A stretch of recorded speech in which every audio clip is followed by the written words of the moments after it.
This is the KTLA 5 News at 4. I'm Samantha Cortese. And I'm John Finolio. Breaking news in Anaheim, a tragic scene in Orange County. A car crashes into a group of track and field runners from a nearby high school. At least 9 people are hurt, 1 critically. KTLA's Lindsay Pena just got to the scene. Lindsay, what can you tell us? Yeah, John and Sam, still an active scene out here. We're actually joined by Sergeant Matt Sutter with the Anaheim Police Department, and he's going to give us an update now. So tell us what you know so far. Several people injured in this accident. Yeah, very unfortunate. Just before 3 o'clock this afternoon, there was a car accident here at Harbor and North here in the city of Anaheim. Several students who were on the track team for Anaheim High School were standing on the southwest corner when they were hit by a red sedan that went off the road. Very tragic. We have 8 students that were injured. 3 of them were transported right away, and several more were transported after that. And so the driver of the vehicle that hit them was also transported?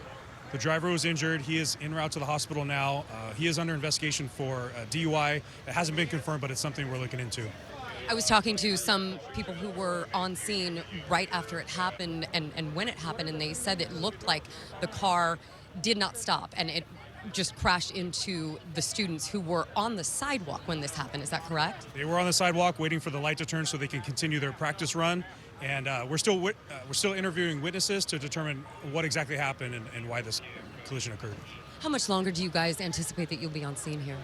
At least an hour or 2, I'm sure, yeah. And you were saying for any folks who might be watching this and think that, you know, their student may have been involved or want to know the status of their student, what should they do?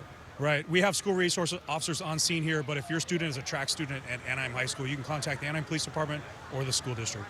And lastly, what leads you to believe that this may be a DUI-related crash? That's under investigation. Any major crash like this, we're going to do a DUI investigation regardless, just to rule everything out. But there are some signs, some objective signs that may indicate that he was under the influence, but we're still trying to figure that out.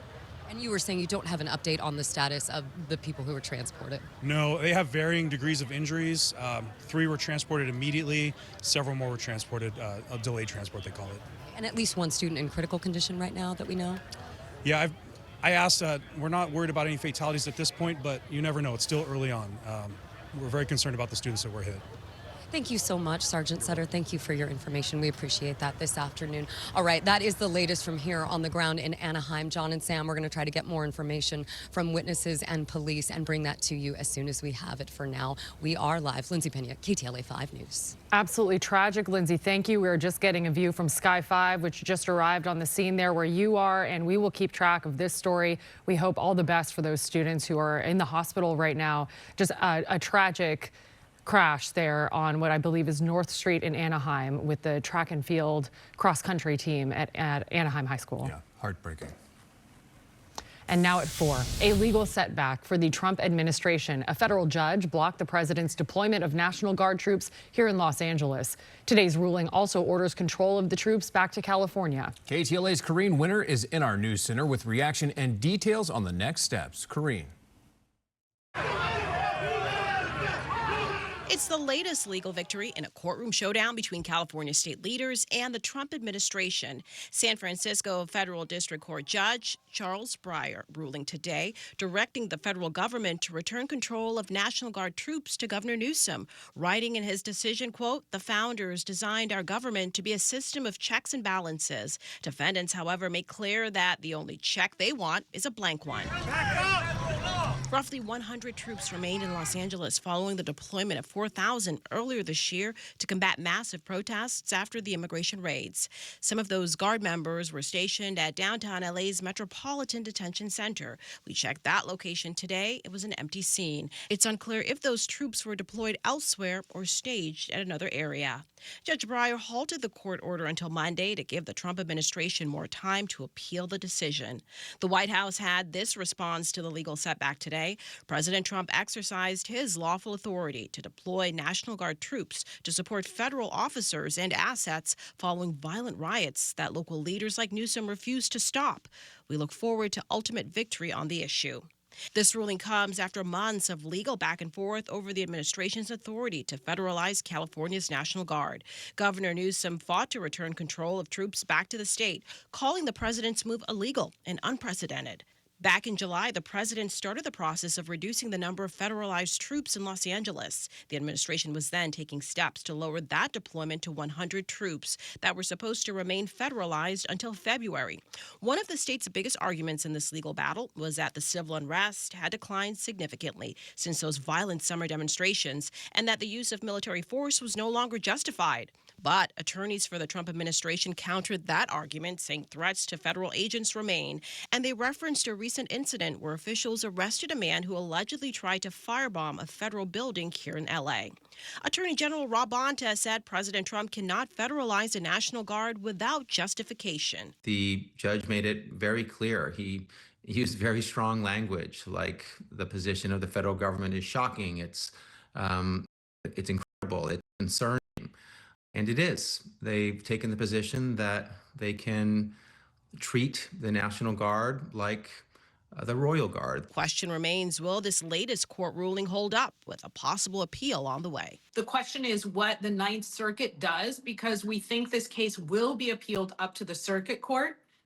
Previously, when a different iteration of this case was decided by Judge Breyer in favor of California and then appealed to the Ninth Circuit, the Trump administration was successful with the Ninth Circuit. Corrine Winter, KTLA 5 News. A federal judge has granted the Justice Department's request to unseal grand jury records in the 2019 sex trafficking case of Jeffrey Epstein. The ruling comes a day after a separate judge ordered the release of grand jury records related to his co-conspirator, Ghislaine Maxwell.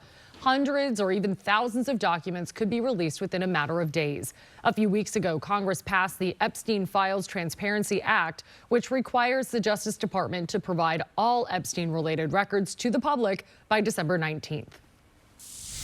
LA City Councilwoman Monica Rodriguez has announced that her RV to Home program has reached a significant milestone. It now housed 300 individuals previously living in RVs and disposed of 150 RVs from the streets of her 7th district.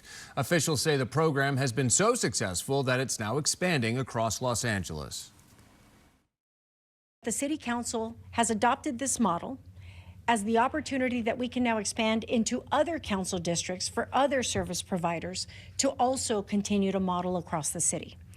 This is about making sure that we not only have proof of concept, but we develop the approach and the strategies that ensure that everyone is doing this work consistently. Supporters of the program say that it provides the necessary tools to tackle health and safety concerns. However, some homeless advocates worry that it could possibly lead to more homelessness. Now to a holiday miracle for actress Ricki Lake. Treasured family photos she never dreamed she'd see again after the Palisades fire, discovered at a flea market. And tonight we're hearing from the woman who purchased the beloved box of pictures. And how she made it her mission to get them back to the heartbroken Hairspray star. KTLA's Alina Abovian is live in Pasadena with the story. Hi, Alina. Hi there, guys. What an incredible story and what an incredible find. This woman, she went to the flea market on a random Sunday, not knowing what she would find. She was just looking for some vintage photos, but she came across someone else's lost treasure. I want you to tell me how you happened upon these pictures in the first place. I needed to get out of the house. It was like the universe drove me to get your pictures. A purely fated encounter. Two women on opposite sides of the country brought together over a box full of photos once thought to be lost forever. I'm an artist and I look pictures for inspiration. Patty Scanlon is an actress and an artist. Last Sunday, she was treasure hunting at the Pasadena City College flea market when she stumbled upon a dusty box of pictures. And then I saw a picture of Ricki Lake, and then I stopped in my tracks and I thought, oh, this woman is so, I couldn't even describe it. I was just a palpable connection I had to her. Turns out it was a collection of Lake's family photos, including her son Milo as a toddler, and even a letter Lake had written decades ago as a thank you for baby gifts. Yes, that's me. We're on the swing. I had a house in Connecticut for a while. Patty says she put the photos on Instagram, hopeful someone could help her get in touch with Lake. And almost immediately, someone did. My friends Romy Rosemont and Brooke Smith, and they're like, hey, did you see this? And it was a screenshot of someone on Instagram or Facebook trying to find me. On Instagram Live, Lake and Scanlon connecting for the first time this week, both overwhelmed by the coincidence, especially Lake, since almost a year ago, she lost her Malibu home in the Palisades fire.